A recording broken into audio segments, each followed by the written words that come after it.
What's up, guys? And today we got the NFL Replay Bud Dupree physical front and blanket cover chemistry. Do have the chemistry up, so keep that in mind.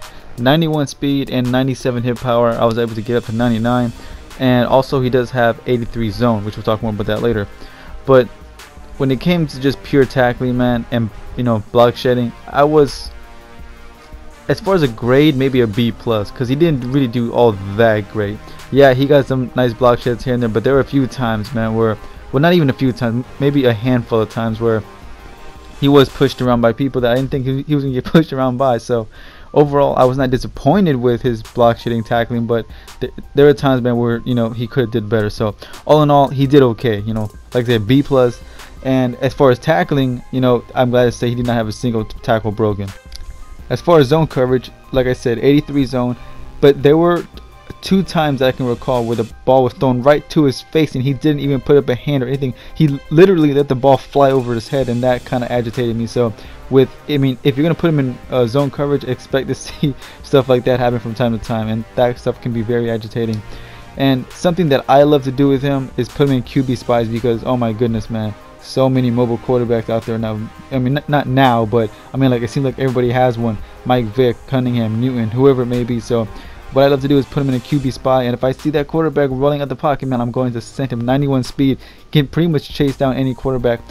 I will say this happily: not a single quarterback was able to outrun him. As soon as I see them, run out the pocket, I don't care if it was Michael Vick, Cunningham, Mariota. It didn't matter who it was. If you scramble out the pocket with him in QB spy, when I send him, that is it.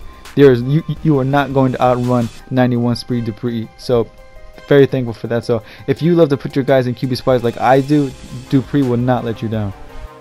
Now, something he may let you down in is pass rushing. I would give this a C minus. I mean, I was just not impressed at all. The only times he ever got sacks really is if either the player was a tight end or receiver and they disengaged, like you're gonna see coming up right here, or if the quarterback sat in the pocket for like a good 10 seconds, just sitting there. Obviously, eventually he's gonna get loose, but like right here's a good example. If he's just sitting there, yeah, he'll get pressure. But obviously, not too many guys are gonna sit in the pocket for that long. So that's gonna wrap this up, guys. And right now he goes for around 70,000. Whether or not he's worth getting, it depends on how you're gonna use him. For me personally, I definitely love this card for 2 reasons. Number one, I always put him in the QB spy to take away that part of someone's game, because it's so annoying to have a quarterback scrambling around. That's number one. And number two, because of the chemistry. A lot of you guys know that I love the block shed chemistry.